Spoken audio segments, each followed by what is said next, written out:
todo lo que siembras, cosechas. Hay un versículo en la Biblia que dice: no os engañéis, Dios no puede ser burlado, todo lo que el hombre sembrare, eso también segará.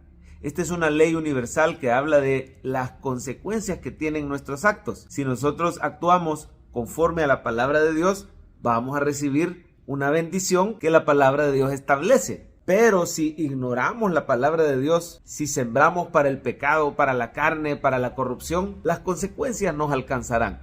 Esto se menciona ahí en Oseas capítulo 8. Mire por favor el versículo 7, léalo conmigo. Dice: porque sembraron viento y torbellino segarán. Estaba hablando el profeta Oseas de esa invasión asiria que iba a venir sobre el reino del norte, sobre Israel. El profeta Oseas le tocó la difícil tarea de profetizar, de confrontar el pecado, de reprender al reino del norte, porque Israel, reino del norte, 9 tribus y media que se habían apartado de la verdadera adoración. El Señor había ordenado cómo se le tenía que adorar en su templo por medio de los sacrificios, y todo eso nos hablaba de Jesús. Pero allá en tiempos de Salomón, en tiempos del hijo de Salomón, de Roboam, el pueblo se dividió en dos. Reino del norte se rebeló contra Roboam y pusieron por rey de ellos a Jeroboam. Y ahí se hicieron un becerro, mire, y empezaron a idolatrar y a adorar este becerro. No querían venir a Jerusalén a adorar al templo como el Señor lo había ordenado. Ellos establecieron su propio sacerdocio, es decir, se desvincularon por completo del reino del sur y de la adoración a Jehová. Un estado, el estado del reino del norte, totalmente caído en idolatría. Y ahora Oseas es levantado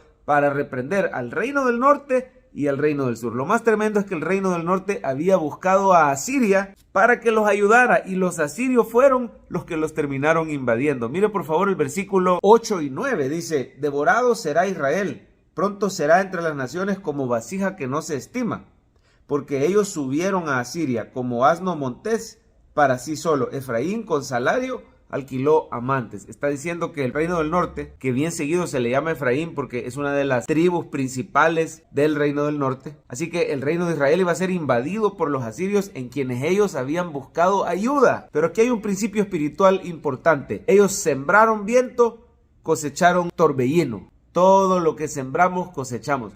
Tus actos y mis actos tienen consecuencias. Una persona no puede decir: le voy a dar rienda suelta, por ejemplo, al adulterio, y no tener consecuencias en su matrimonio.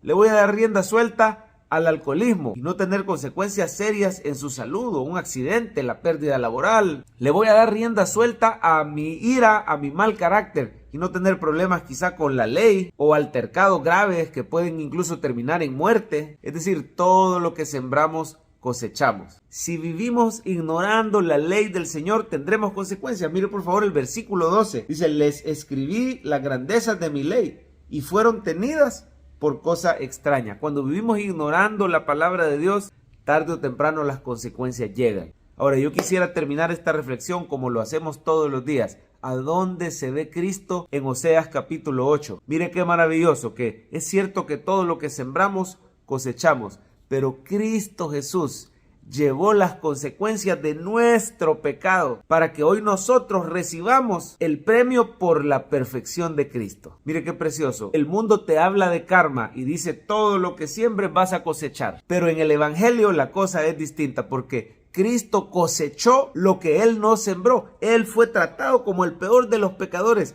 Él llevó la muerte, Él llevó nuestra culpa, Él llevó nuestro pecado en la cruz. Él cosechó lo que no sembró, para que hoy usted y yo, a pesar que seamos imperfectos, podamos cosechar bendición, salvación y vida eterna. ¿Por qué tenemos esperanza usted y yo en esta vida? Porque Cristo Jesús pagó por nosotros. Él tomó nuestro lugar. Es cierto, todo lo que siembras cosechas, pero en Cristo Jesús recibes bendición inmerecida, y ese es el concepto de gracia. La gracia es el favor inmerecido de Dios por el pecador. Por eso insistimos todos los días, porque muchas veces esto es un proceso de llegar a creer que Jesucristo es el Hijo de Dios, que Él pagó por mis pecados, que en Él tengo la bendición que no sembré, y en su palabra Él me da la sabiduría, Él me da su Espíritu Santo para comenzar a sembrar correctamente, para evitar esas consecuencias del pecado y para vivir sabiamente haciendo su voluntad. Entrégale tu vida a Jesucristo. Ya no esperes más, no hay tiempo que perder. No esperes hasta que las consecuencias de tu pecado te alcancen. Tú no tienes por qué llevar esas consecuencias si Cristo ya pagó por ti en la cruz. Pero rendile hoy tu vida, decirle: Señor, te entrego mi vida